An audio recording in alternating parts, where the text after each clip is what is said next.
No, no, I have not started yet. Gopalila Prabhu, are you there?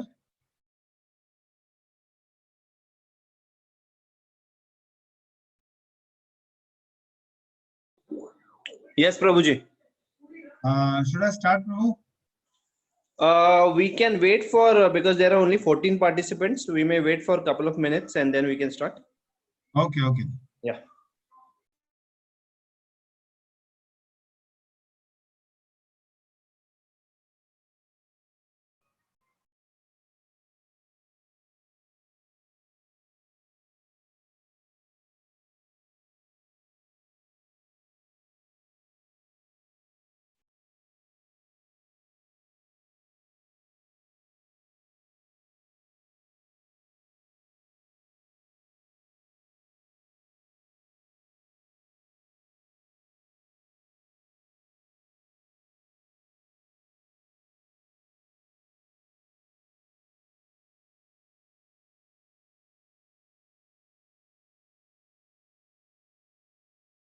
Very well, just checking the mic again. Are you all able to hear me? Okay, thank you.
Yes, Haribol, everybody. So we will be just starting in a minute or so.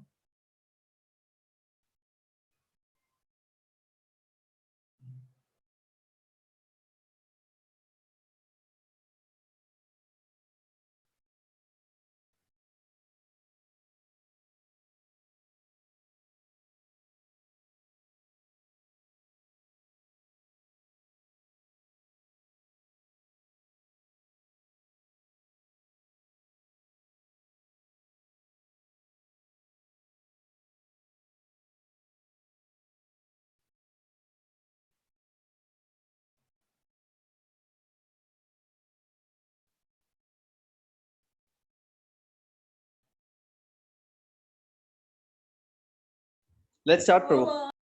Okay, thank you, Prabhu.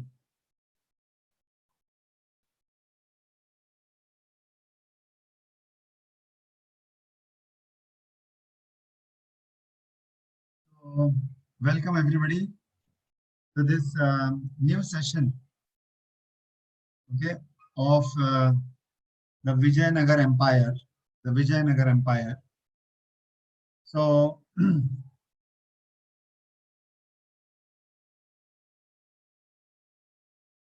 now I just share the screen. Now it's around 8. So right now it is 8 p.m.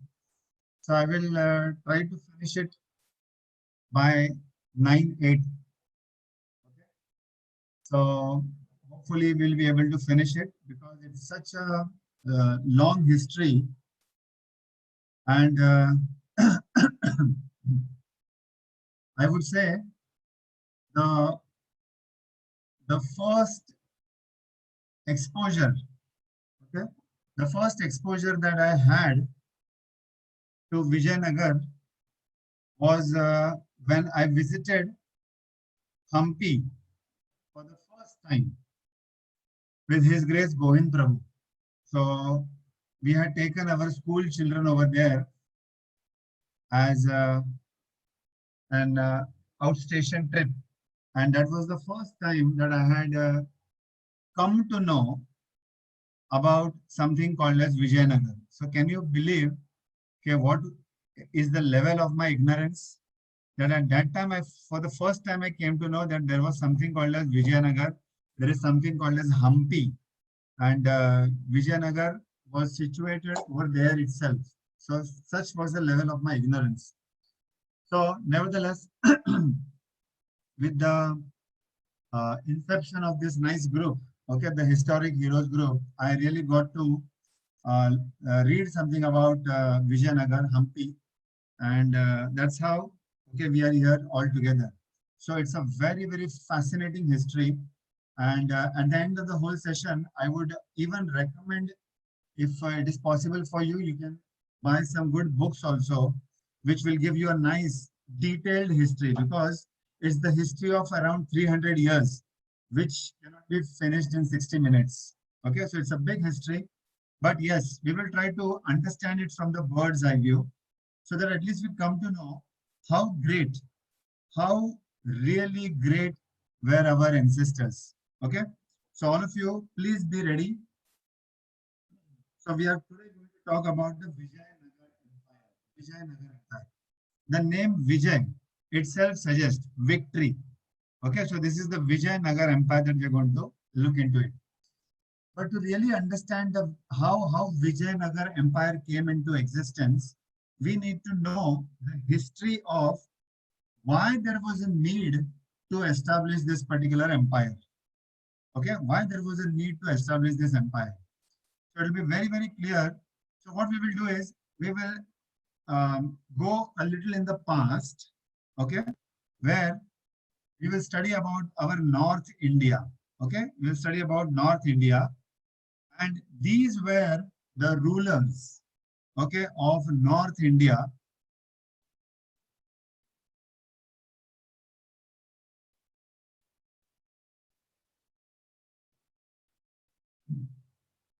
Yeah, so these were the rulers of North India. Okay, so right from uh, the Muhammad of Ghazni to Muhammad Ghori, then there was Qutbuddin Aibak, then there was Jalaluddin Khilji, then there was Alauddin Khilji. Now, I think amongst all of them, I am very much sure that the children must be knowing something about Alauddin Khilji. Okay? Thanks to one movie which had come some time back by the name Padmavati. So that was the movie around dynasty in Rajasthan, okay, which faced the brunt of Alauddin Khilji. So please, all of you notice, today, this time, the year is 2020. Okay. And here we are talking about the year 1296. 1296. So roughly around 700 to 800 back, okay, 800 years, we are going back into the history. So this was Alauddin Khilji. Now what happened was, all these people who were the rulers of the North India, who had come from outside, they never belonged to India, but they had come from outside, and somehow or the other, they were ruling India. And most of the North India, okay, barring some Rajput states, some states in Orissa, and probably Kalinga region and Bengal region, some parts, okay, which were basically captured by India. But otherwise, the whole of the North India was really captured by this Alauddin Khilji. And in the year 1296, okay, somewhere around that year, this Alauddin Khilji, after winning the whole of North India, had his eye, the evil eye he had in Maharashtra, South India, because that was one part where the people of Ghazni, Ghori, Aibak, Khilji, and all, they had never ventured into. Okay, they had never ventured into the South India, the Maharashtra part. But Alauddin Khilji was the first person who said कि why not now venture into the south part of India. North हम लोगों ने capture किया है, most of them. So now we will venture into South India. So Alauddin Khilji was the first person who attacked Devgiri. So it is today's Aurangabad. It is today's Aurangabad. Dolatabad we say. So he attacked Devgiri. He captured Devgiri. And after Maharashtra, then actually starts the whole of the South India. So Alauddin Khilji had evil plans to capture the entire South India with his person Malik Kafur. So at that time, South India, okay, yes, in Devgiri, that is in Aurangabad, it was basically ruled by Yadavas. It was ruled by Yadavas that time.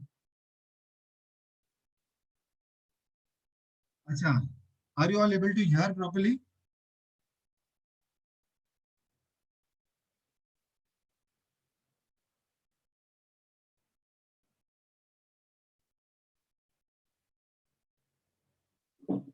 Okay.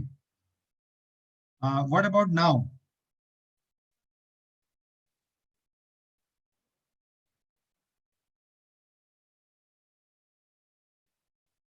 Okay, it is better now, right? Okay, so what I'll do is I will not really move here and there. I'll try to stick to my place. Probably when I'm moving, that is the time my voice is breaking. Okay, that is what I'm seeing right now. Okay, so yes, I will repeat the Devgiri part again. Basically, Alauddin Khilji, he started this uh, mission of capturing the whole of South India, and that is how his first eye went on Devgiri. Devgiri is today's Aurangabad. So that time the Yadavas were ruling over there in Devgiri, and those Yadavas were completely defeated. Okay, completely defeated by Alauddin Khilji. And at that same time, in the south of India, there were these 5 dynasties which were ruling. Okay, majorly these 5 dynasties were ruling over there. The Cholas in Tanjavur, Chalukyas in Badami, Kakatiyas in Warangal, Hoysalas in Halibid, and Pandyas in Madurai. So these were the 5 dynasties, powerful dynasties who were ruling. But in front of this Muslim invasion, okay,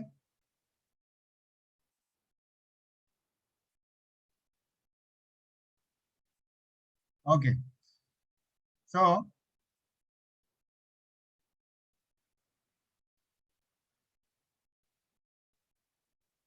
just 1 minute.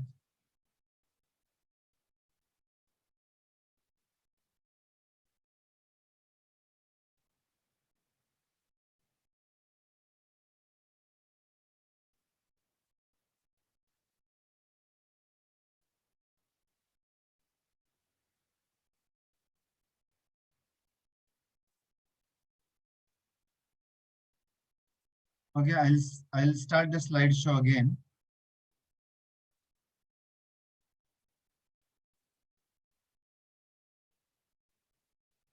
Yes. So this was the time when the South India was being ruled over by these dharmic dynasties. Okay, Cholas, Chalukyas, Kakatiyas, Hoysalas, and Pandyas. Now, what happened is these dynasties also really started shaking now. Okay, so before the Vijayanagar dynasty came into picture, this was what India was all about. Okay, most of the kingdoms were ruled by Delhi Sultanate.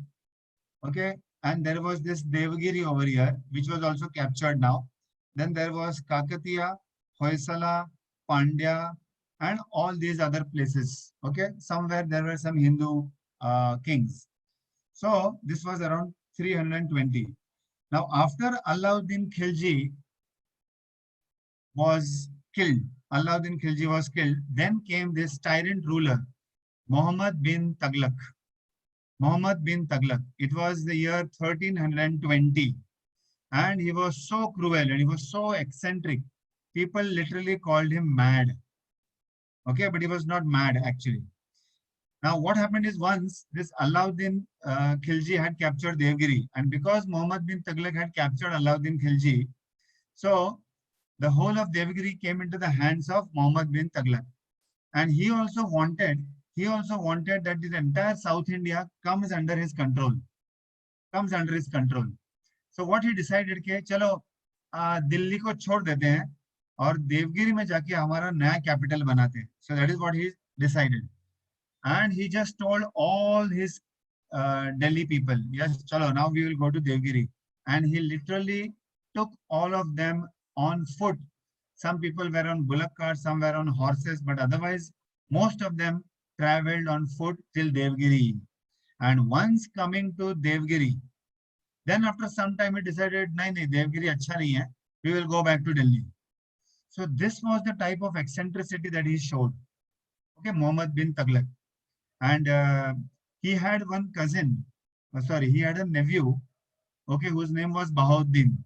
And this Bahauddin, he rebelled against Muhammad bin Tughlaq. And he decided, okay, enough is enough now. I will go against him. So he took the shelter under the king of Anegondi. Now this Anegondi was a very small kingdom, very, very small kingdom in Karnataka that time. And this was ruled by a king over there. And he gave Sharanagati, okay, to this Bahauddin.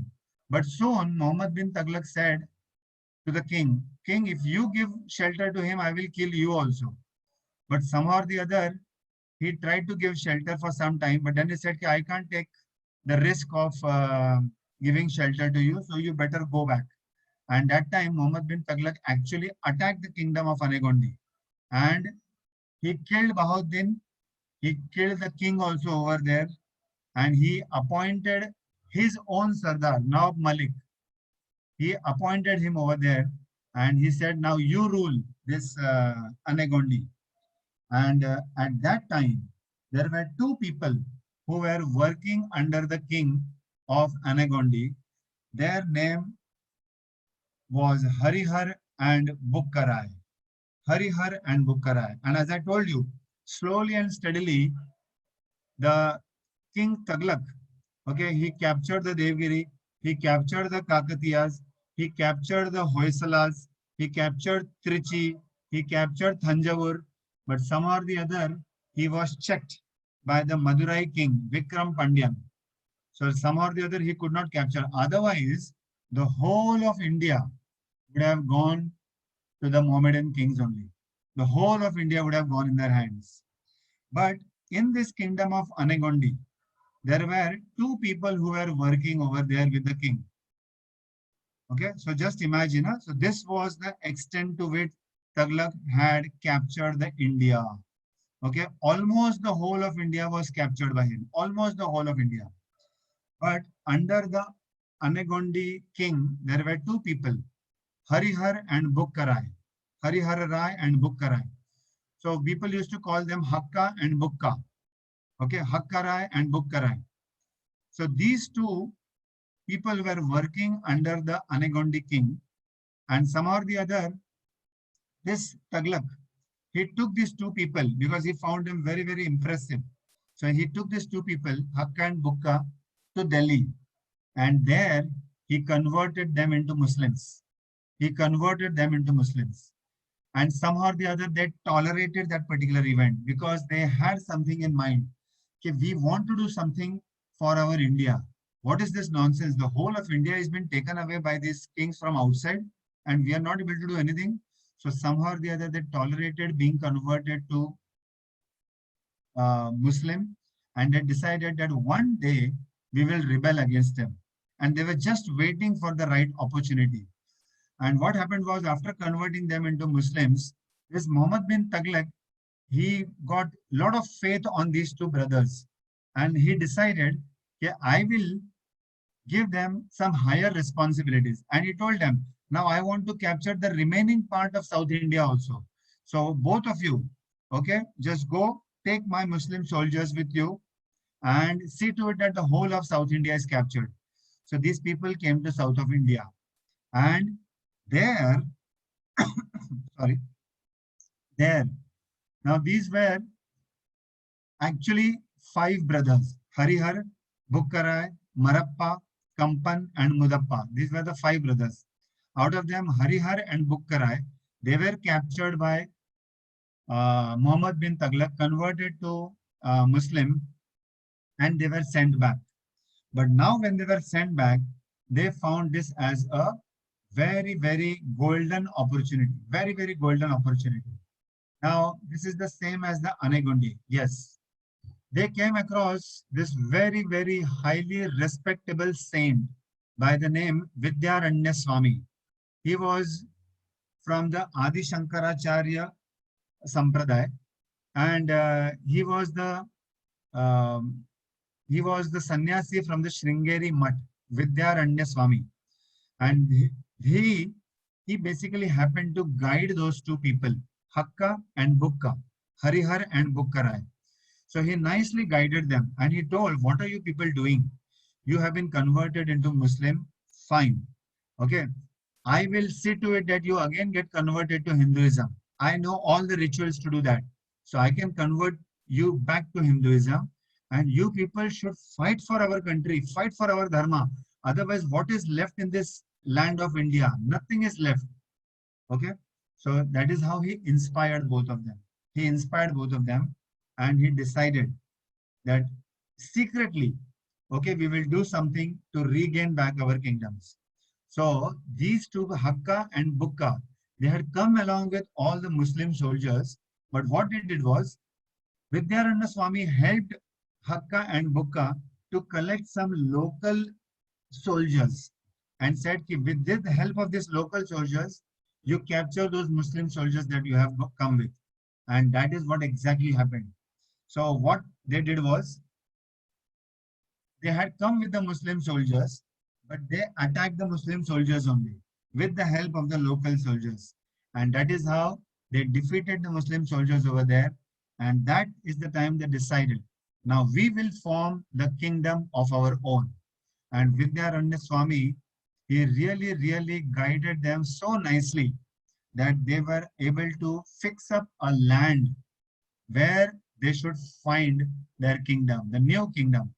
And Vidyaranya Swami, of course, there is a nice story how they understood that this is the right place to form the Vijayanagar Empire.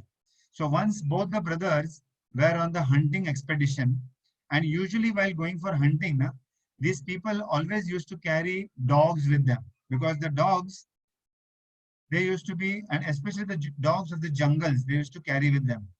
And usually the dogs of the jungle used to chase away the animals. So, but what happened was, they saw a very, very rare sight. Every time the dogs used to chase the animals away, but this time they saw that there was one rabbit who was chasing the dogs away. So they got very much astonished by seeing this, and they said, okay, my God, there is something special in this place. And they reported to Vidyaranya Swami. And Vidyaranya Swami, through his calculations and through his wisdom, he understood that this is the place where you should form your Vijayanagar Empire. And that was the foundation of laying the Vijayanagar Empire over there. And that state was then called as Hampi. That was called as Hampi. So this is how basically Harihar and Bukka, these two brothers, they were instrumental in forming this Vijayanagar Empire.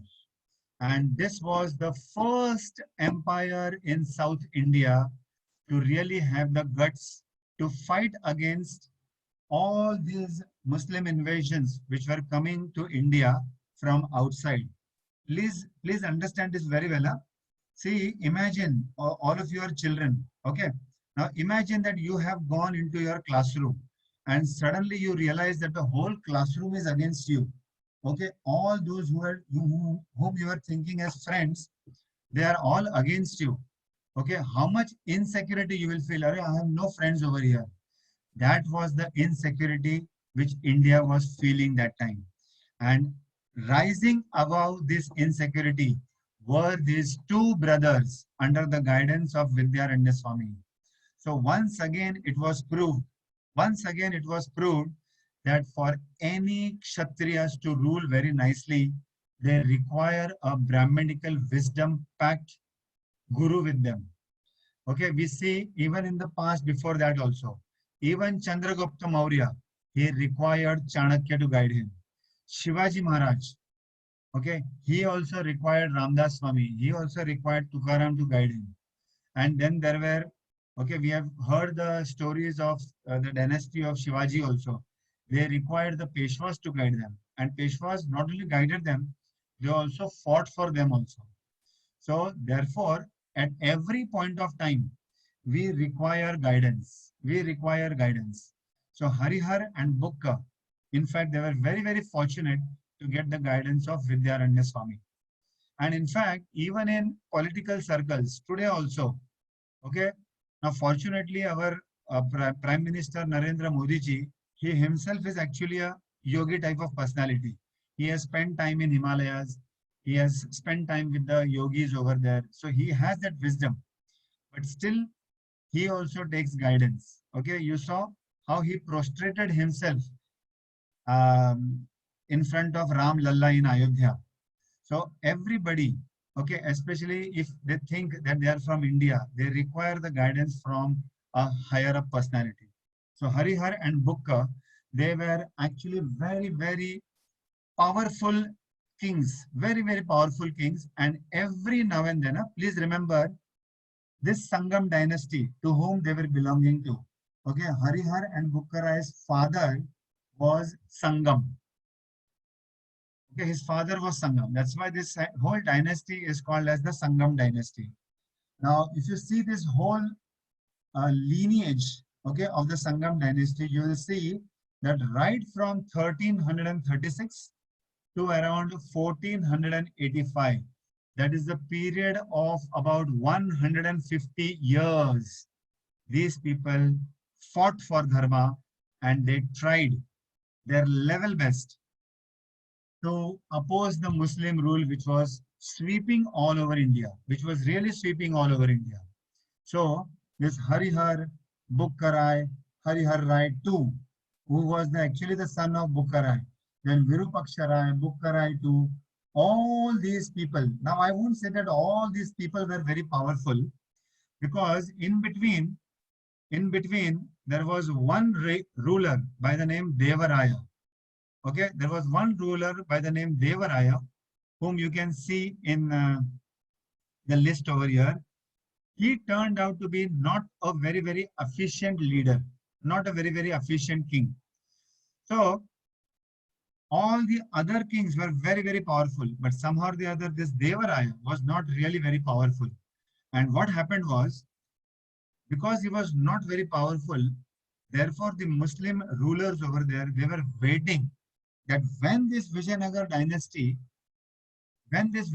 dynasty will become weak and we will attack them again. Of course, they were attacking every now and then. Every now and then they were attacking. But such a nice, powerful kingdom they had established that they were able to defend themselves. Okay, they were able to defend themselves. Now, this Devaraya, who was one of the kings, what happened was, because he was a very weak king, he had a hatred towards these Muslim kings. And he knew that these Muslim kings, they are appointing Hindu soldiers with them. They are appointing Hindu soldiers with them. So he decided, if they are appointing Hindu soldiers, I will also appoint Muslim soldiers in my kingdom and in my army. So that was one bad decision that he took. Extremely bad decision that he took. And what happened was, these Muslim soldiers whom he had appointed, they backfired against him. They backfired. And this Devaraya, he was defeated. He was defeated by the dynasty, by the Muslim dynasty over there. I forgot to tell you about which Muslim dynasty they were fighting about. That will come eventually now. So, but afterwards, luckily, after Devaraya, whichever king came, he again came back to his senses. He again tightened his belts and he again fought back with the Muslim kings over there and brought back the Vijayanagar. So Vijayanagar never actually fell into the hands of the Muslim rulers. And after this Sangam dynasty, there was a Saluwa dynasty. Very, very short period of time they were in Saluwa dynasty. Tuluwa dynasty, yes, we are going to hear about them very, very nicely, especially the king Krishna Devaraya. Okay, about him we are going to really study in depth. And then the last dynasty which was there, which was the Aravidu dynasty. Aravidu dynasty. Okay. Now what happened was, as Vijayanagar was building up very nicely, okay, as if I go back, you will find Vijayanagar was established in the year 1336. 1336. And it was built when there was a ruler, Muhammad bin Taghlaq. Okay, Muhammad bin Taghlaq. But in the year 1347, there was a slave. There was a slave in Delhi, and his name was Hassan. There was a slave in Delhi whose name was Hassan. And this Hassan used to work under one Brahmin whose name was Ganga Prasad. And he was a pure Brahmin, so he used to serve the Brahmin very well. And by that, the Brahmin actually became very, very happy with him, with whatever he used to serve. And once what he did was, he just saw the kundali of this Hassan, and he once told him, "Arey Hassan, you know, when I see your kundali, when I see your hand, I realize that actually you are not meant to be a slave. You are surely going to become a king." And then when he heard that, my God, he was so happy. And he said, when I'm supposed to be a king, what am I doing over here? And he said, thank you, Ganga Prasad. Thank you very much. You showed me my way. And then he joined the army of Taghlaq. And he worked very well over there.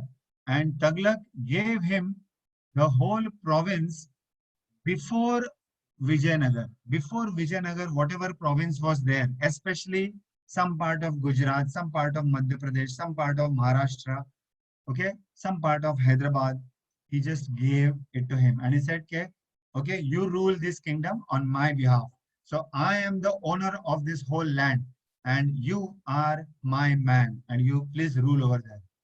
But what this person did, Hassan, okay, Hassan, he said, he went over there, he nicely established himself. And in the year 1347, he said that now I am the king of the land over here. And he started something called as the Bahmani Sultanate. So it was Hassan Gangu Bahmani. So Hassan was his name. And because he got a nice guidance, okay, the encouragement, so-called encouragement from that Brahmin Ganga Prasad, he used to call himself as Hassan Gangu and Brahman became Bahmani. So Hassan Gangu Bahmani. So that was how he formed the Bahmani Sultanate. And you can see over here in the whole of Orange, this whole of Orange territory was basically taken by the Bahmani Sultanate. That was Hassan Gangu Bahmani. And this whole green part, as you can see, is completely Vijayanagar. So right from Goa, Konkan, Hampi, and all the states below, okay, Karnataka, part of Andhra, then Tamil Nadu, Kerala, and everything was captured by Vijayanagar. And please remember this, because of this Vijayanagar dynasty, the Mohammedan rulers from the north of India could not penetrate into this area. They were fighting every now and then they were fighting, but Vijayanagar never gave up, never gave up. And not for 2 years, 3 years, 10 years, 50 years, for around 250 years, Vijayanagar Empire stood over there, okay, like a big rock, and not letting the Mohammedan rulers come over there. So that is the contribution of the Vijayanagar Empire. It was not easy. The whole India was captured by Muhammad bin Taghlaq and Bahmani, but still they stood over there. Okay, and this is the extent of Vijayanagar that we saw in the previous map also. Now, what happened was, sorry. Yeah, okay, let me tell you. Now, this Bahamani kingdom, okay, which was ruled by Hassan Gango Bahamani. For some years, Hassan Gangu Bahamani's son, then Uska son, this lineage continued. But eventually, this Bahamani kingdom got broken into 5 parts.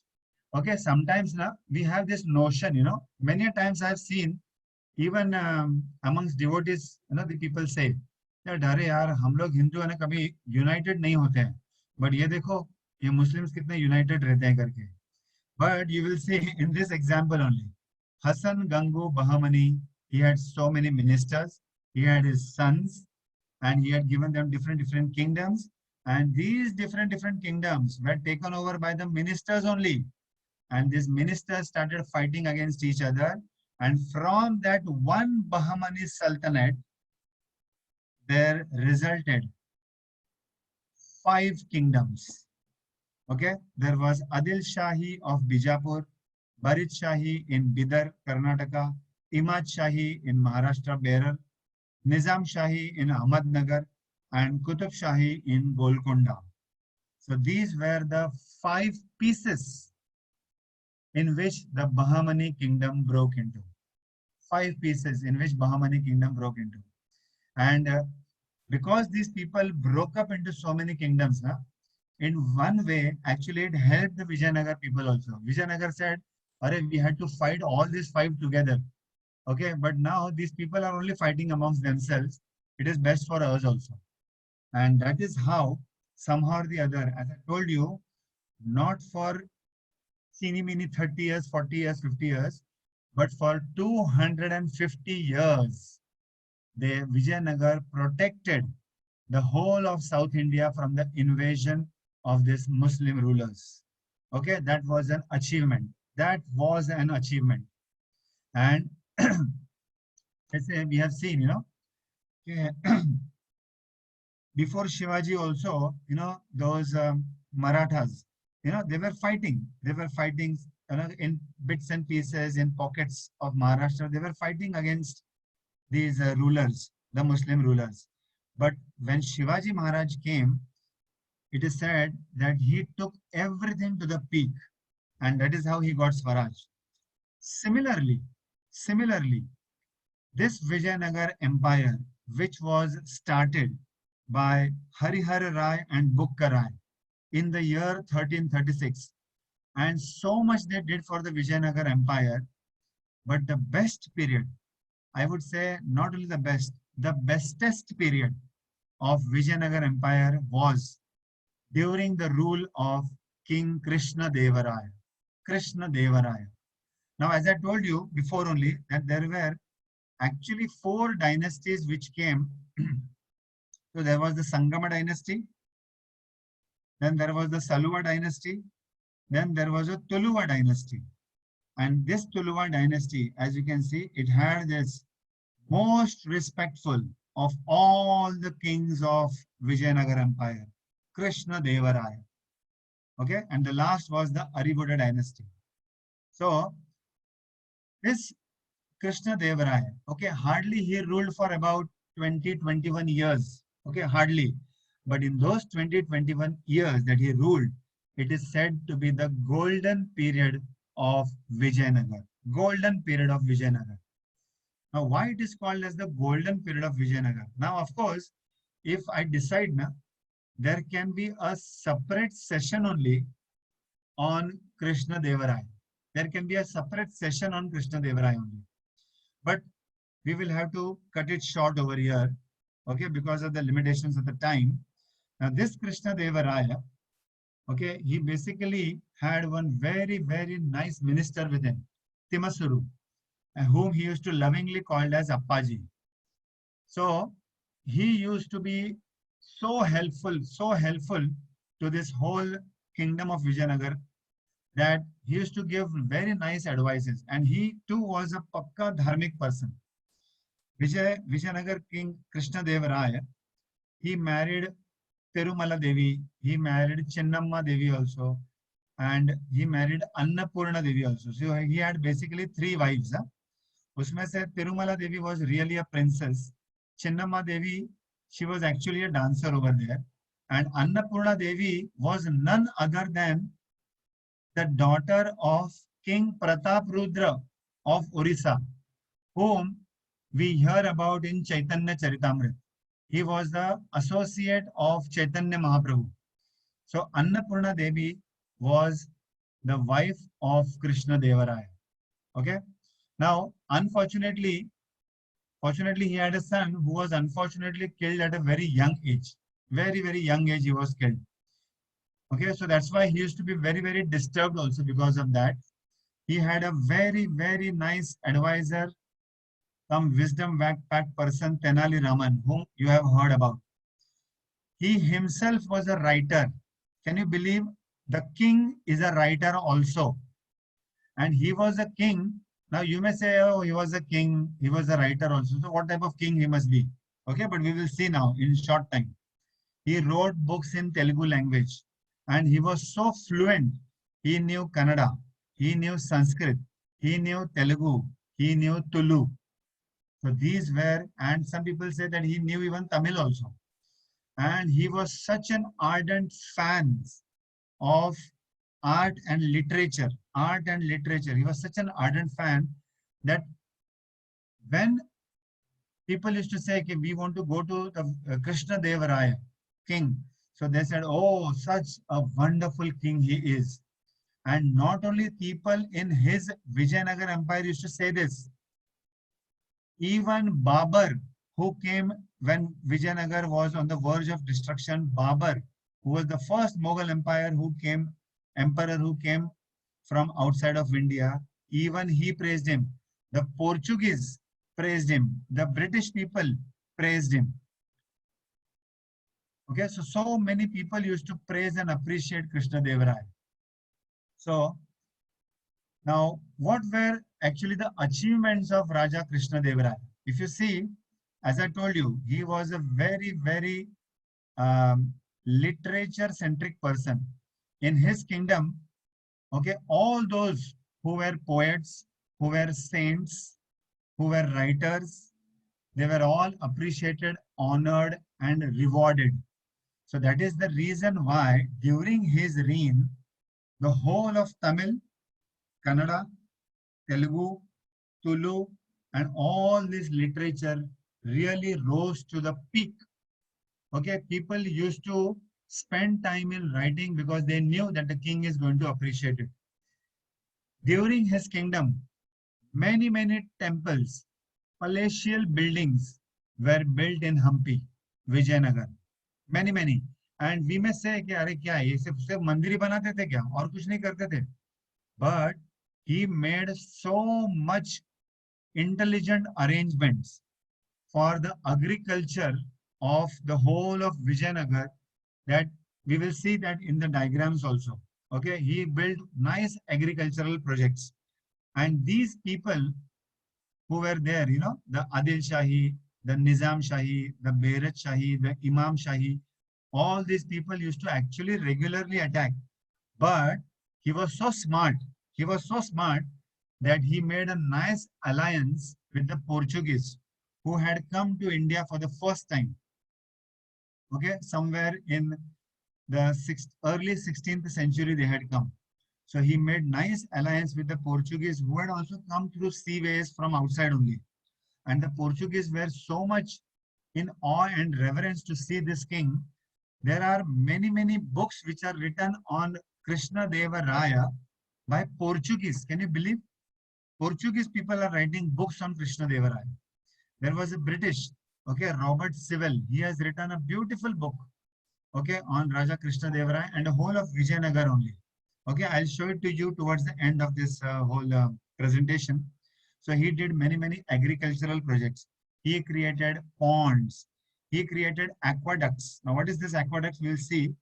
Because of those aqueducts, there was water supply 24/7, all the 12 months in Vijayanagar. So Vijayanagar never, ever had the problem of famine, floods, never. And actually Vijayanagar was based on the banks of Tungabhadra river. Okay, on the banks of Tungabhadra river it was based. So we will see the diagram also, how Vijayanagar naturally was protected by the hills on three sides and by the river on the fourth side. Natural protection मिला था वो विजयनगर को. And Vijayanagar Empire, Krishna Devaraya especially, he took very nice advantage of all this. He was a very good administrator. He was an adventurous warrior, brave warrior. So much so that at least na, during the earlier times, okay, I'm sorry, there are some chats. Yes, Haripriya is saying he was the great devotee of Lord Narasimhadev. Yes, I'm going to mention it through the photographs. Yes, actually Krishna Devaraya is the same person who had Tenali Raman also as an advisor. Okay. Yes. Thank you, Haripriya. Thank you, Rahul. Okay, just 1 minute. Huh? The moment I see the chats, this presentation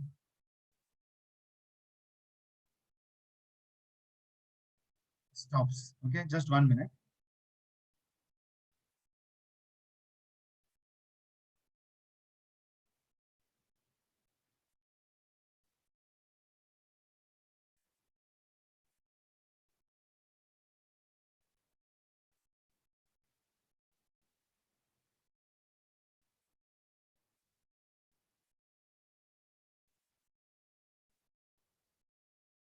Yeah, so we will take up the questions later. Huh? Don't worry.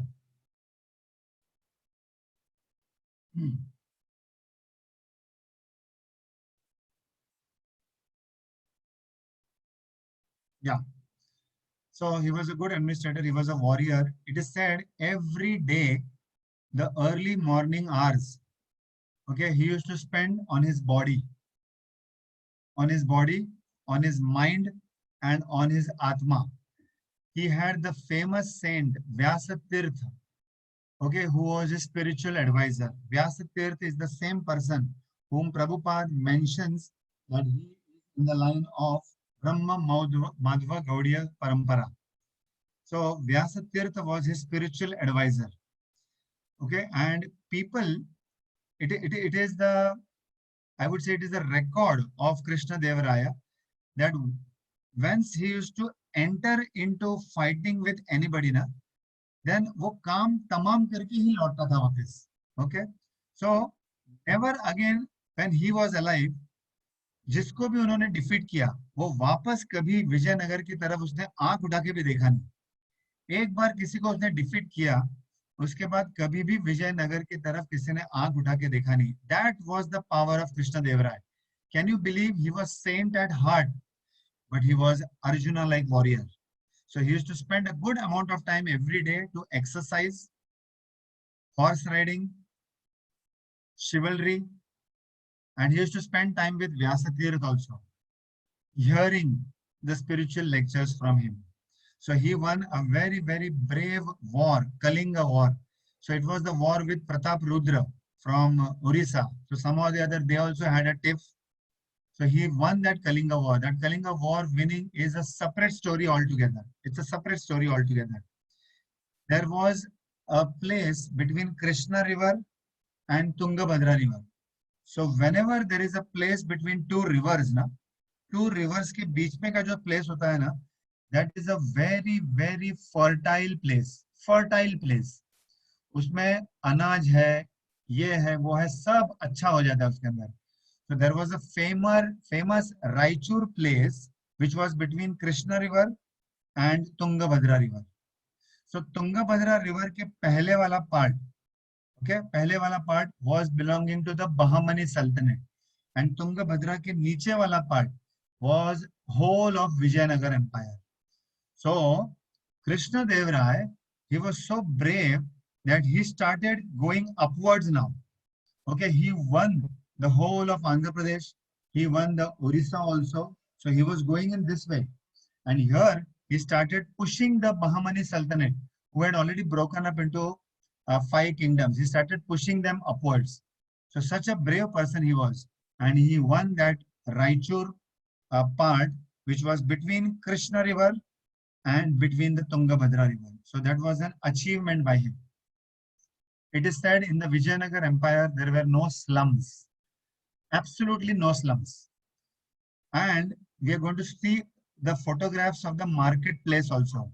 It is said that in the market of Vijayanagar,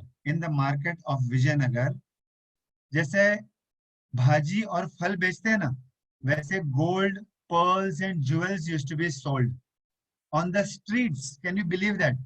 Today, कोई भी market होने दो, okay, चाहे वो त्रिभुवन दास भीमजी जवेरी होने दो, चाहे वो ओम ज्वेलर्स होने दो, चाहे any other jewelry shop that you see, it has so much of protection. But the people in Vijayanagar, they used to bring the gold and the pearls and the jewels in a sack. They used to sell them off. And at night, they didn't want to carry the whole sack back again home. So they used to keep them in the marketplace only. And they used to just cover it with the cloth. And the next morning when they used to come, everything was there only. Not even one pearl was taken from there. That was the high degree of honesty and integrity the people in Vijayanagar had. Some of the foreign people, they have mentioned that Vijayanagar was nothing less than Ram Rajya. Nothing less than Ram Rajya. So he was highly spiritual, as I told you, and he used to nicely exercise every day. He was a well-built person.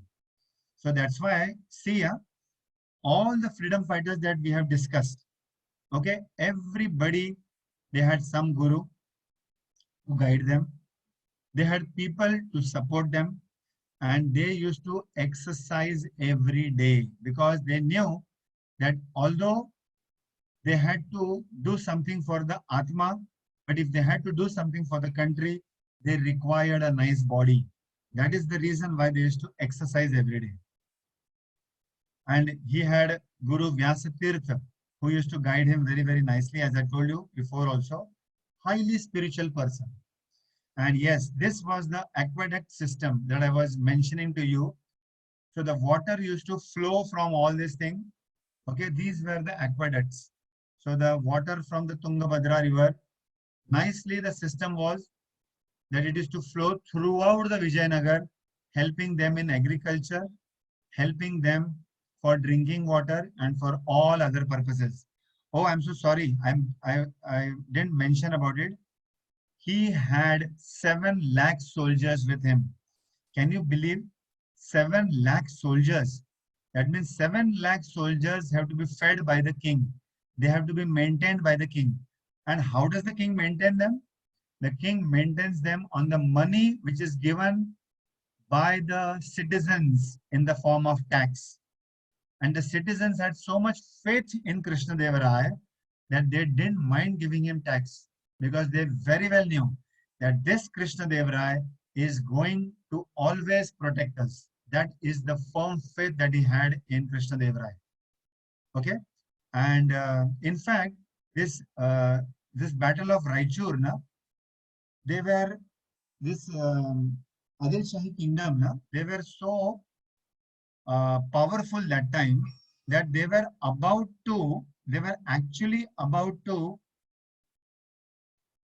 make Vijayanagar Empire lose the whole battle, the whole war.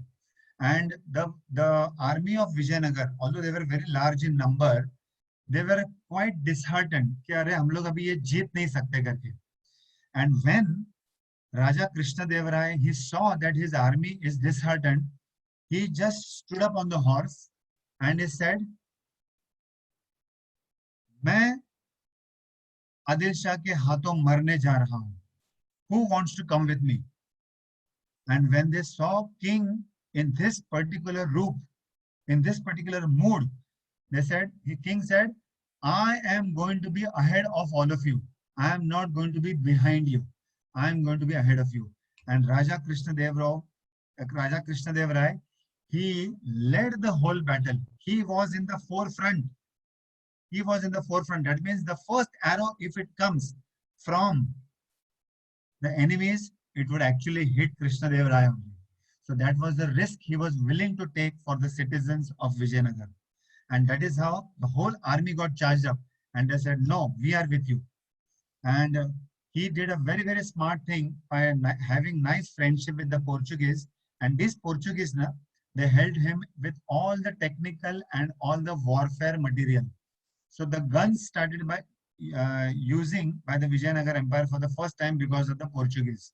So he was a very, very nice diplomat also. So this is how he made friendship with someone to drive away these Muslim soldiers from there.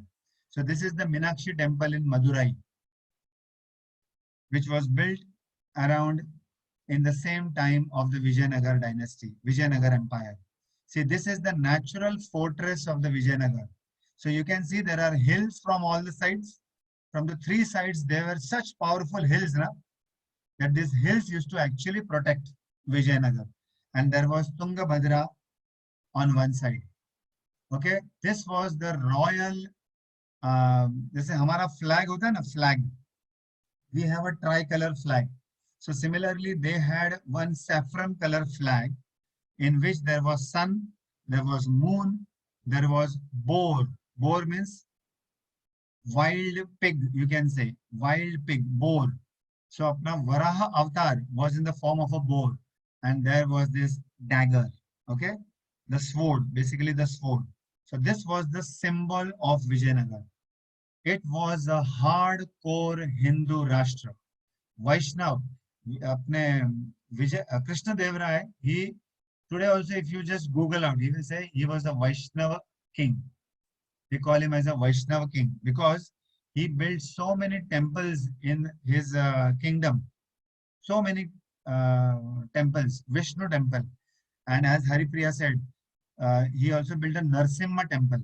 And I was reading one book by Swatantraveer Savarkar. Swatantraveer Savarkar says that Krishna Deva Raya, when he built the Narsimha temple, so he said, Savarkar mentions that actually Narsimha Dev should be the deity, the personal deity of each and every king of India. Okay, by seeing Narsimha Dev, they will be encouraged to get up and fight for the devotees. Like Narsimha Dev fought for Prahlad, similarly this king should fight for the Praja. So that's why Narsimha Dev deities should be the Ishtadev for all the kings. That is what Swatantraveer Savarkar said in his book. So this is the ancient marketplace at Hampi. This is the Gajashala. Gajashala means basically where the elephants were kept. Lot of elephants he had. This is the stone temple car in the Vitthal temple in Hampi. Okay, imagine these are the photographs which are taken now.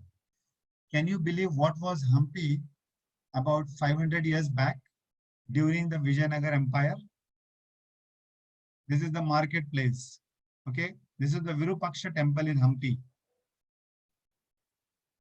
This is the Virupaksha temple, Krishna Deva Raya tower. These are the such intricate pillars of the Virupaksha temple. And this is the famous Narsimha temple in Hampi. Very, very famous Narsimha temple. And Krishna Deva Raya, okay, used to give lot of donations to build the temples. So he gave the donations even to the Tirupati temple. Okay, the Tirupati temple, famous Tirupati temple. And Tirupati temple, even today, it has those deities. Deities of Krishna Deva Raya, Chinnamma Devi, and Tirumala Devi, the two queens. Okay, these deities were made when he had not married the third wife. Okay, so that time, otherwise she would have also been included over here. Okay, so this is the deities of Krishna Deva Raya, which are there in the Tirupati temple, even today also. Okay, but what happened was, when Krishna Deva Raya died, okay, when Krishna Deva Raya died, of course, his son, Krishna Deva Raya's son, died at a very young age, and he was very, very disturbed because of that. Very, very disturbed. He was so much disturbed that he, in fact, suspected that his minister, Appaji, has done the whole thing. In fact, Appaji helped him in so many ways. But because his mind was disturbed, he could not really take the decisions properly that time. And when he died, his grandson was there, Sadashiv Rai. Sadashiv Rai. So of course, Krishnadev Rai's brother, he managed the Vijayanagar Empire for some time. But when he also died, na, that time the grandson was there, Sadashiv Rai. And this Sadashiv Rai was a very, very small kid that time.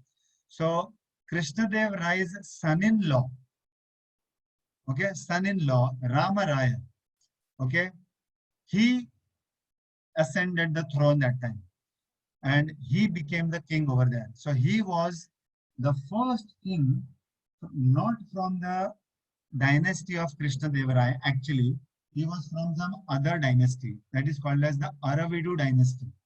So he was the first king of the Aravidu dynasty. And then what happened that he was also a very, very powerful king. But what happened was sometimes he used to take wrong decisions. And I'll tell you what wrong decisions had basically destroyed him. So first of all, he removed all the Brahmins from the ministerial posts because he had some different ideas only. So he removed the Brahmins from the ministerial posts. He invited some Muslim soldiers to join his army. The same mistake was committed by Devaraya of the first Sangam dynasty. Okay, but he did not really learn from that history. He invited the Muslim soldiers to join him, especially two brothers by the name Gilani brothers. He invited them to join because they were very powerful soldiers, very powerful generals. He invited them to join. And what happened was, these all five kingdoms, na? Okay, Adil Shahi, Nizam Shahi, Berid Shahi, Imam Shahi, Qutub Shahi, all these five kingdoms, they decided that individually, we cannot destroy them. We cannot destroy Vijayanagar. So Vijayanagar is the only place in the entire of India that we have not penetrated. अरे shame on us. ऐसे करके उन्होंने सब पांचों के पांचों मिल गए. उसमें से भी जो दो डायनेस्टीज थे ना, वो तो डर ही गए थे. बोला नहीं, हम तो नहीं जाएंगे भाई. तो उन्होंने बोला कि आप नहीं आ रहे तो आप हमारे पीछे रहो. But we all five have to be together if we have to destroy this Vijayanagar empire. And that is how all of them decided that we will all come together. We will all come together. Can you believe? For the purpose of destroying a dharmic empire, all these people came together. So we all have to come together to protect the dharma. We all have to forget our differences. Forget our differences. India still has so many differences in the Hindus, but neglecting all those differences, we have to come together. And when these people can come together to destroy a dharmic kingdom, why can't we come together to establish a dharmic kingdom? And luckily, by the grace of the Lord, we have a very, very dharmic prime minister with us. And we have to be with him, support him for whatever he is doing. So that is how we have to show our unity, as it was shown by these Muslim people. So all these Muslim people, they came together just with one aim to destroy the Vijayanagar. Destroy the Vijayanagar. And so many ministers gave Ram Raya the advice, "Arey, these people are coming together. Let us do something, otherwise we will get lost." And Ram Raya, he said, "Oh, in the whole history of Vijayanagar Empire, we have never lost. What will these people do? When all of them were together as Bahmani, still we had defeated them. So what will these five different people do to us?" So he overlooked, he neglected the advice of the ministers. But still, he was really very powerful. Ram Raya was still very powerful. So what happened was, all these five people came together at a place called as Talikot. Okay, it is near Bijapur in Karnataka. So all these five kingdoms came together, and all these five kingdoms, see, Vijayanagar was actually saved because of the hills surrounding on the three sides and There was a river also, Tungabhadra river. So none of the battles used to happen in Vijayanagar. Okay? उन लोग का एक उसूल था कि battle करना है तो outside of Vijayanagar. That's why they went outside to Talikot. Now, this Ramaraya, he had brothers Venkatraya and Tirumala Raya. And all these three brothers, they were from three sides attacking these five kingdoms who had come together. Okay, Muslim soldiers everywhere. They were attacking Hindu soldiers. Hindu soldiers were attacking the Muslim soldiers. And Vijayanagar had a powerful, power-packed 7 lakh soldiers. 7 lakh soldiers. The whole battle was really going very well. The whole battle was really going very well. And at the last moment, these two Gilani brothers, whom Ramaraya had taken from the Muslim soldiers, as Muslim soldiers, into his soldiers, with having a lot of faith in them, these two soldiers, along with other Muslim soldiers, they started attacking the Vijayanagar soldiers only.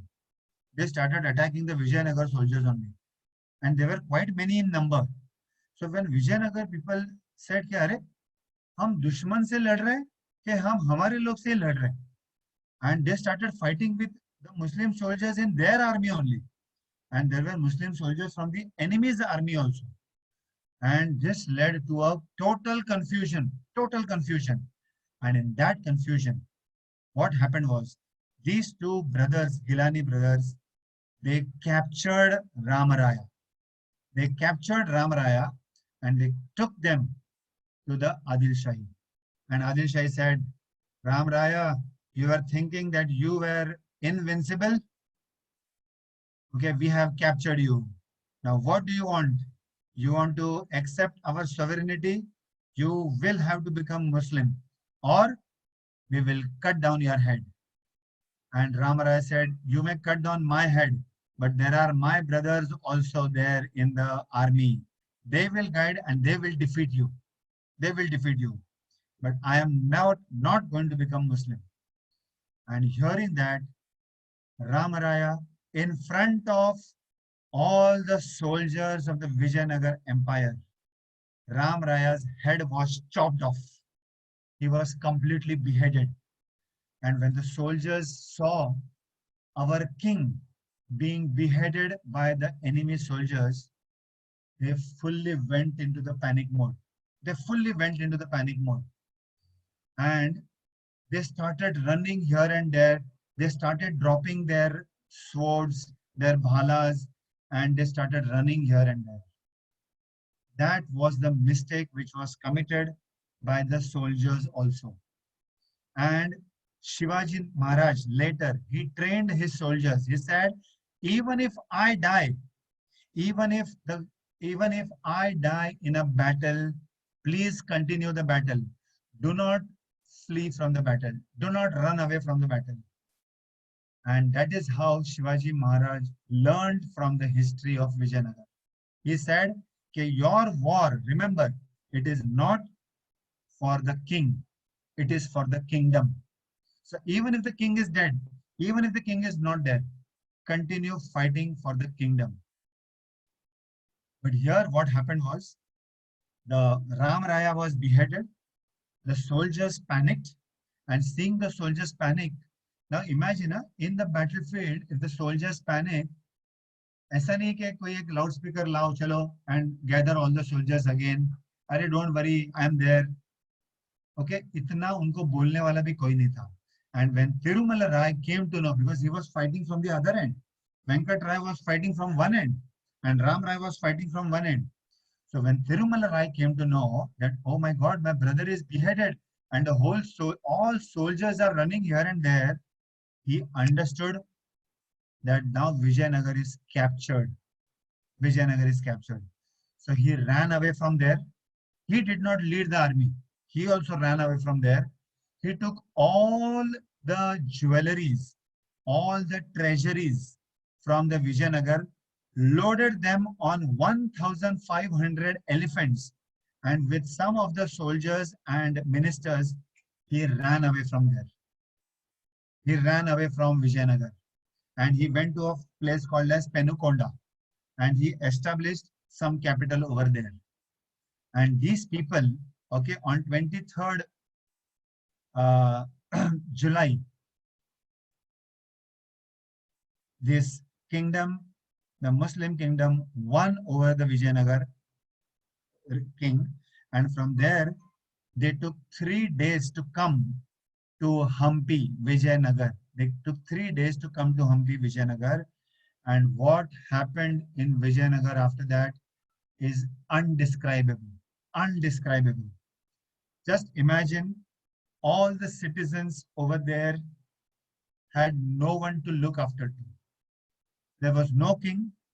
The brother of the king had ran away from there, and all the citizens of Vijayanagar, they were completely on the mercy of these Muslim soldiers. These Muslim soldiers from the 5 kingdoms, they entered into Vijayanagar with so much of cruelty, they destroyed each and every palace, each and every palatial building. They tried to destroy each and every temple, and for 4 days, they were just destroying, looting, killing.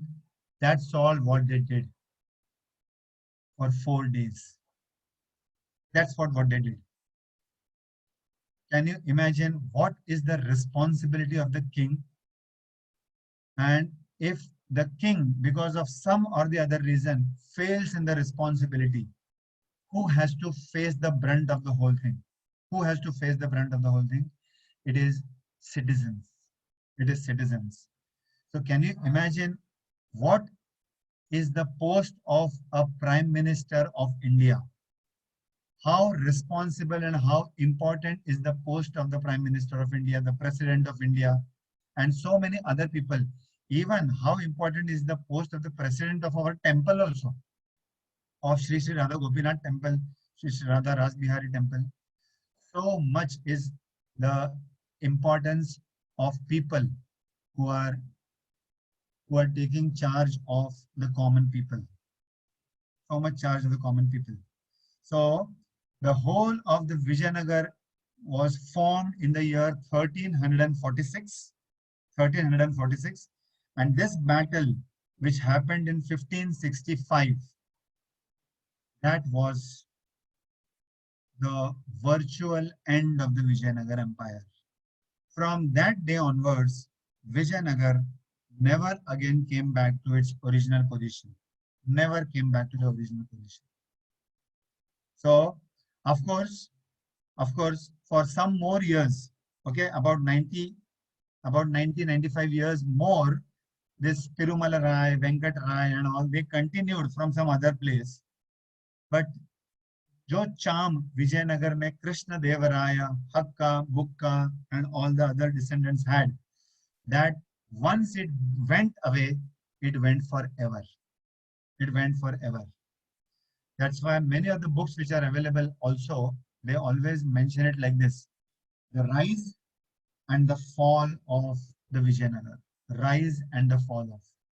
But Vijayanagar, thanks a million times that they defended the dharma of India for not less than 250 to 300 years. Believe me, children, it is not a joke. It is not a joke to save dharma from such atrocious rulers that this land of Bharatvarsha had to see. But with having faith in the Lord, having faith in themselves, and having faith in dharma, these kings of the Vijayanagar Empire, they fought for not less than 300 years for you and me. If these people had not fought, we would have discussed the whole of Vijayanagar even today also, but probably in Urdu language. That would have been the state of affairs. And what they say, all of you children, you must be playing the relay race, relay race. What happens in relay race? Some people run for some time and then he gives the baton to someone else, then he runs. Then the baton is given to someone else, then he runs. So similarly, if you see, the whole of Vijayanagar Empire ultimately came down to pieces in the year 1646. 1646. And in the year 1630, who was born? Chhatrapati Shivaji Maharaj. Chhatrapati Shivaji Maharaj, when he passed away, Sambhaji Maharaj was there. Sambhaji Maharaj passed away and Rajaram was there. Chhatrapati Shahu Maharaj was there. Then the Peshwas came. In the year 1818, the Peshwa rule also ended. But then came Mangal Pandey, then came Rani Lakshmi Bai, Nana Sahib, then came Vasudev Balwant Phadke, Lokmanya Tilak, then Savarkar, Safekar brothers, Bhagat Singh, and all those people. So the legacy continued. Why the legacy continued? Because all these people, they heard, they discussed about how our forefathers have given up their lives for saving the dharma of our country. And that is how the whole process started. Okay, I'm so sorry I went overboard, but this was what happened in Vijayanagar on 26 January 1565. And this is a good book which is written by Robert Sewell. He is a British writer. Okay, the contribution, Forgotten Empire, Vijayanagar. Okay, never to be forgotten. See, the Britishers, they wrote the book Forgotten Empire. Okay, Robert Sewell. And our Indian person, S.R. Ramanujam, see how he wrote the book, Vijayanagar, the never to be forgotten empire. It's only the drishti with which one looks. Okay. So I think we should stop over here. Thank you very much for your kind attention.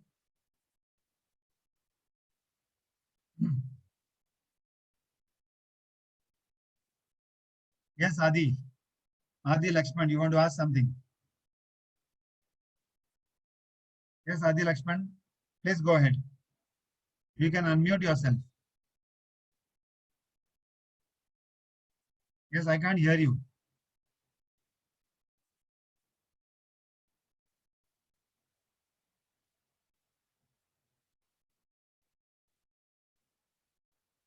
Believe me, when I read about the whole story, okay, first of all, though, I got very, very sad. I became very, very sad. Okay, that we had to lose such a very glorious Vijayanagar empire.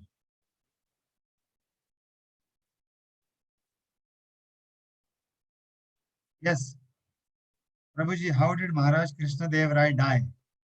Okay, Bansari is asking, how did Maharaj Krishna Dev Rai die? Yes, so actually he died a natural death only. As I told you that he had a son, but his son was somehow or the other poisoned. He was poisoned to death, and that itself came as a shock to him. And he basically got some ailment in the stomach because of which he died. So he didn't die in the battlefield. Okay, he didn't die of any defeat as such. Basically, he died.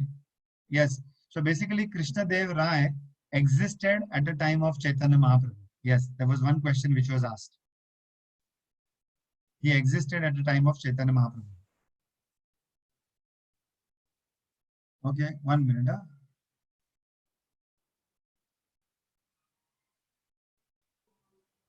Prabhuji, it was nice class, and I have read a book on Krishna Dev Raya. Yeah, Amar Chitra Katha, right? Yes. Yeah. It is saying whole thing about Krishna Dev Raya, and then his father tried to kill him. So he wanted his little son to be the king. Yeah. And so Timarasu tried to help him. Then Yeah. he escaped from Vijayanagara, and when he went out, then in a temple, he saw the Yes. the Now see, dancer. kaisa hai कि in Amar Chitra Katha, okay, not everything has to be believed because that is written usually from the comic point of view. Of course, there is some truth also in that. So yes, okay, actually, Krishna Dev Rai himself was to be killed in his own kingdom before he became the king. He was supposed to be killed by someone. Why? But Appaji, because kaisa hai, see, there is one thing which is common throughout, even in this Vijayanagar Empire dynasty, there were people who wanted to become king. Because this wanting to become a king is such a prestigious thing. Because your name gets written in the history actually. Because if you are a king, but if you are a minister, or if you are a servant, or if you are a general, probably your name may not be written. So there is always a competition for becoming a king. So Yes. there was a competition to become a king even during the times of Sangama dynasty, in the Tuluva dynasty also. So because of this family feud, Krishna Deva Raya was also supposed to be killed by their own family members. But somehow or the other, by the wisdom of Appaji, he was saved. Yes. Okay, so that is how Then the minister had him. Then he got the wife. The Prataparudra's daughter was also married to him, no? Yes, so that King Prataparudra's daughter, because It was a mistress. yeah, They actually, went through a forest then. yeah. See, there is basically Krishna Deva Raya fought a lot of battles. So one of the battles that he fought was for Raichur. Okay. Raichur also he fought. Yes, Raichur also he fought, and he fought. The battle of Raichur is a different battle altogether. Similarly, the battle with this Gajapati, Prataprudra, King Prataprudra, that is also a very long to be discussed battle. So He tried for 1 year or 2 years, because he first of all he tried to 100 days. Yeah. And so he gave he tried to misguide him by giving a diamond works and all. Yeah. See. To his the 16th January. The kings, yes, the kings, the Hindu kings, yes, they were fighting against the Muslim rulers, but unfortunately they were fighting amongst themselves also that time. Yes. So it is because of this fight only, okay, between King Prataprudra and King Krishna Deva Raya. Ultimately, they signed a treaty that, okay, this part you are going to give me, and this part you are going to give me. And so that you don't again come and fight with me, okay, you have to give me your daughter. So Krishna Deva Raya, this is how he married the daughter of King Prataprudra. Actually, her name was Jagan Mohini, but she was also called as Annapurna. Okay. So that is how, because अगर किसी को अगर हम हमारी बेटी दे देते हैं कि भाई हमारी बेटी अभी आपकी हो गई है, आप इससे ब्याह कर लो, then yes, you can't go and kill him again. And all gave his daughter to Aurangzeb and all. So yes, that also happened. That happened in the case of Deva Raya also. I mentioned Deva Raya. Last day I saw a video that one man is stamping over Aurangzeb's dead place. Achha, I'm not so sure about it. But yes, and someone is asking what was the role of Tenali Rama. So Tenali Rama was one of the advisors. Yes. He saved him. Yeah, so Tenali Rama was one of the advisors, and he guided King Krishna Deva Raya at many times. But Krishna Deva Raya's main guide was Vyasatirtha and Appaji. So these were the two main guides. Okay. Bansari is saying, I have been to Hampi and seen most of the places. Yes, if you have not been to Hampi, you should go. And before going, you should read the entire history also. Some or the other. My cousin has went to Hampi, but I could not go. Yes, you are very young now, so you have a lot of life. So you can go. You should travel. You should commit to yourself that I will travel to the whole of India somehow or the other. I will visit all the places in India and know the history of each and every place in India. Prabhuji, I have visited Kurukshetra. Kurukshetra, very good. Haripriya, you want to ask something?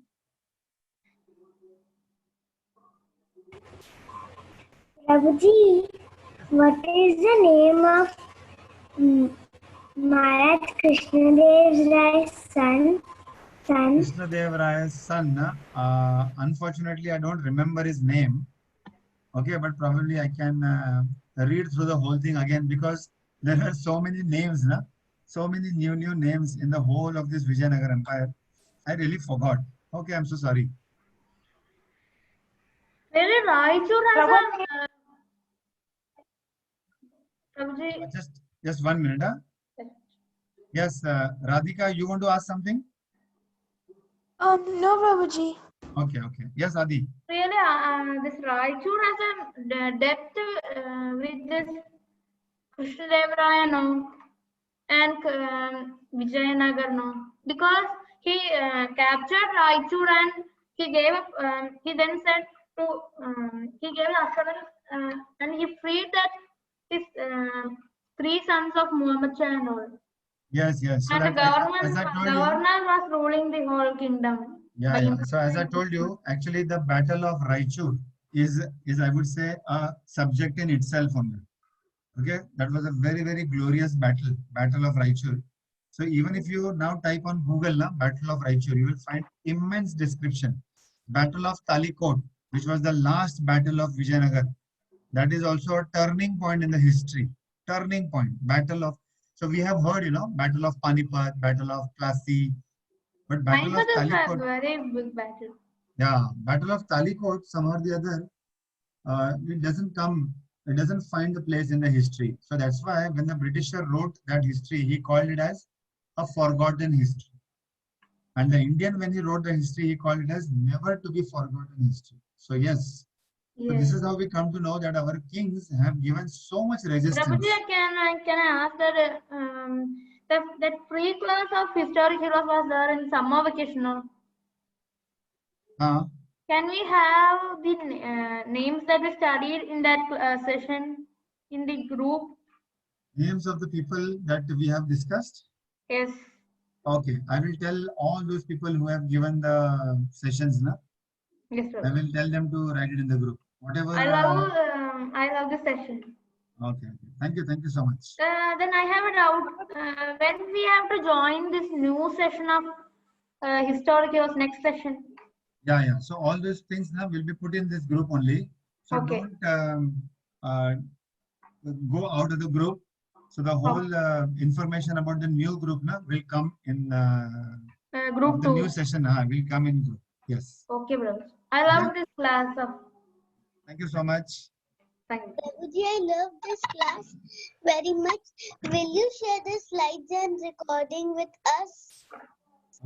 Yes, I will tell Gopal Lila Prabhu, who is the overall in charge. He will do the same. Okay. Prabhuji, can you send, please send the notes of slideshow? Yeah. We will send the notes also. Don't worry. Okay. Prabhuji, Yes. There's a serial Tenali Rama. So Yes. in that there is Tathacharya. So it's shown that Tathacharya is envious of Tenali Rama. So is it true? Unfortunately, I have not so much seen the serial. Okay, and in fact, the history that I have read of Krishna Dev Rai, and I somehow or the other, I read the books of Swatantra Veer Savarkar also, and I read some other books also on the Vijayanagar Empire. Unfortunately, I didn't come across the word Tathacharya only over there. Okay. Now, of course, I have not read the full book, but probably you stay in the group. So I remember the questions. I remember what Haripriya has asked. She has asked me the name of Krishna Dev Raya's son, and now you have asked me about Prabhuji, Tathacharya. Yes. What was the aim of this Tadacharya? What is the Aim of this Tadacharya? Why did he wanted to the Tannal Raman to be out of the court? Yeah. That's what I told. I told that unfortunately I did not find so much reference in the history books. Okay, about Tathacharya and about so much about Tenali Raman and all. But surely, if I find something, I would definitely like to put it on the group. Okay. Prabhuji, I have one more doubt about Yes. this Marathas. Then after Shahu Maharaj, who became the king? After Shahu Maharaj, Yes. Yeah, actually then it was ruled over by the Peshwas only. Peshwas. Yes, Then yes. there was no like king of Marathas like that. Nahi, there were kings, but But otherwise, they were not so powerful as this Peshwas. basically Peshwas only ruled after Chhatrapati Shahu Maharaj. It was Peshwas only. Prabhuji, So just Yes. quick clarification on Tathacharya. Yeah. I'm not read through, but generally what happens during serials, they would add humor. So he is a kind of a humorous person which has been added just to Sure. give some glamour and just to give some attraction to the serial. So Tenali Raman, probably you may watch this to understand what are the different tricks which Tenali Raman is using. But as Prabhuji mentioned that we have not came across Tathacharya any reference. So probably she can again check and confirm back. Prabhuji, The Yeah. can second point I just wanted to share is Prabhuji, you can just share the slides directly, Yeah. the PDF version. Okay. Okay. Prabhuji, Prabhuji, I can we have have one a And the question. small third quiz? thing in terms of the second module, as Prabhuji mentioned, we'll be sharing on this group as well as in all the three historical figures group which we have created. Okay. Yes, yes. Sure, Thank you. sure. Prabhuji, we will be. Can we have a small quiz about this session? Small. Quiz on the Vijayanagara Empire we studied today. I'm sorry, I didn't get you properly. You want Can small we have what? a small quiz of today's session? Acha, quiz. Yes. Prabhuji, हाँ. Prabhuji, I have heard that Tacharya was a spiritual guru of Maharaj Krishnadev Rai, अच्छा. and he was a Vaishnava also. अच्छा. Prabhuji, I know the Adishankara Math. My home Acha. is near to it. Okay, My okay. Very mother's nice. home. Okay. His birthplace not in Karnataka but in Kerala. Okay. Prabhuji, I'll just take a quick quiz. Okay, Okay. and then we will Prabhuji, end. I have a Yes. question. Yes. That Maharaja Krishnadev Rai and Babar, they had friendship or they were enemies? No. What happened was somehow or the other, na, Krishna Dev Rai, I don't remember exactly when Babar entered over here, but somehow or the other, na, there was no fight between Babar and Krishna Dev Rai. Before that, only Krishna Dev Rai basically left her body. But yes, we have references when Babar has praised King Krishna Dev Rai. Babar had. So Portuguese, yeah, I think 1526. Yes, so Nimai Chandra is helping me over here. 1526, Babar captured Delhi. And if I'm not wrong, 1529, okay, 1526, Babar captured. So probably he was just settling down in Delhi that time. Okay. And 1529, just 3 years after Babar captured Delhi, Krishna Dev Rai had left his body. Okay. And what happened was actually Babar, he had a tough fight from these 5 kingdoms also, no? Babar had to fight those 5 kingdoms also. So those 5 kingdoms, Nizam Shahi, Adil Shahi, Qutub Shahi, Imam Shahi, and Berid Shahi. So these 5 kingdoms, Babar had to fight. In fact, even Babar, after Babar also, till Aurangzeb, people were fighting only with them. Prabhuji, I have a doubt. Yes. How can this much dynasties rule one kingdom like Tulwa dynasty? See, that is because of their efficiency and because of their power. See, So ruling. if one is in Tulwa dynasty, then if someone is so powerful that he can make one more dynasty as he like. No. Dynasties are formed just because of a person, then his son, then his son ka son. This is how the dynasty flows. You cannot So how start can I know dynasty a somewhere. dynasty can come from one dynasty? So see, suppose Adi Lakshman, you become a king of a small province. Okay. And Okay. you capture some other places also. Then you make your son the king of that particular other kingdom. Okay. Then he captures some other kingdom and he makes his son the, okay, but it's basically the same dynasty only, which started So, from but here. because of the kingdom changes, then it can be known as many dynasties.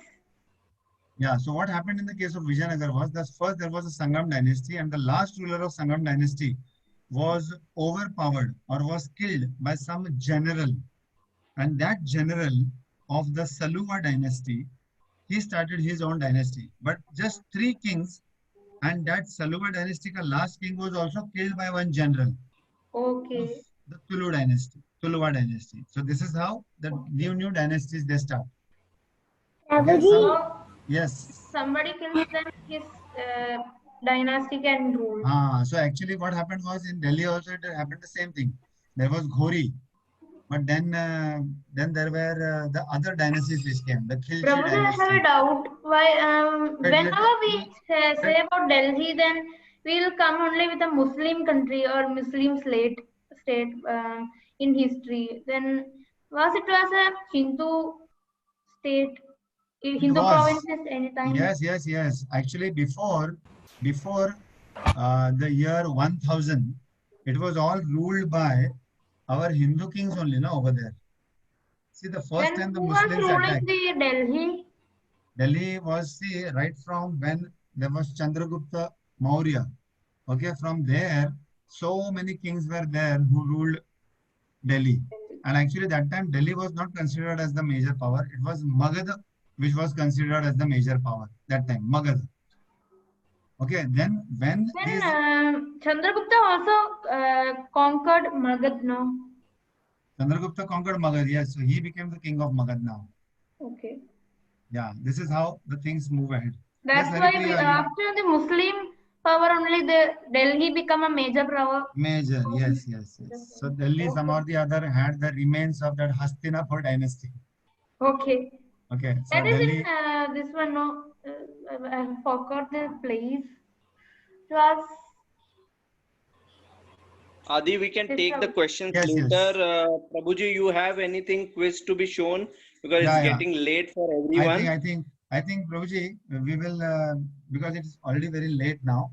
It's around 9:40, and I think Yeah, people that's must what be I'm having their online classes also tomorrow. So what you can do is probably, if you want, you can share the questions and let everybody answer that. If you have anything prepared on the document, you can share the questions. Okay. Okay. Thank you very much, Prabhuji. Prabhuji, Yes, Haripriya, your last question. Prabhuji, what is the meaning of stumps? Stumps. What is the spelling? STUMPS. Stumps.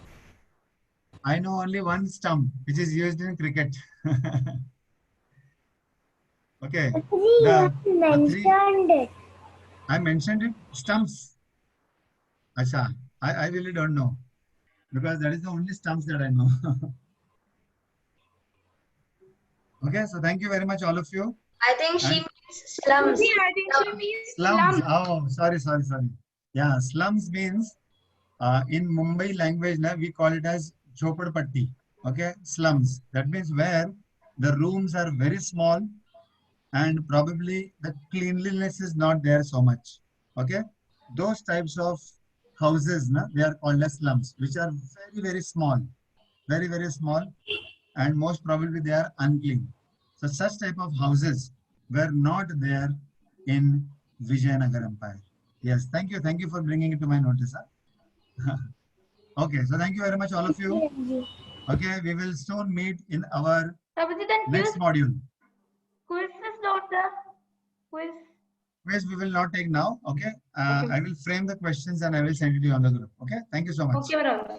Thank you, Thank brother. you. Just to inform everyone, now only last class is remaining, which will be on Friday, and that would be our last class. 7 classes are already done, and the coming Friday would be our last session. That would be 8th session, and we will be also sharing by this week the next module of our historical heroes. Thank you. Hare Krishna. Good night. Thank you. Okay, brother. Good night. Just nice class.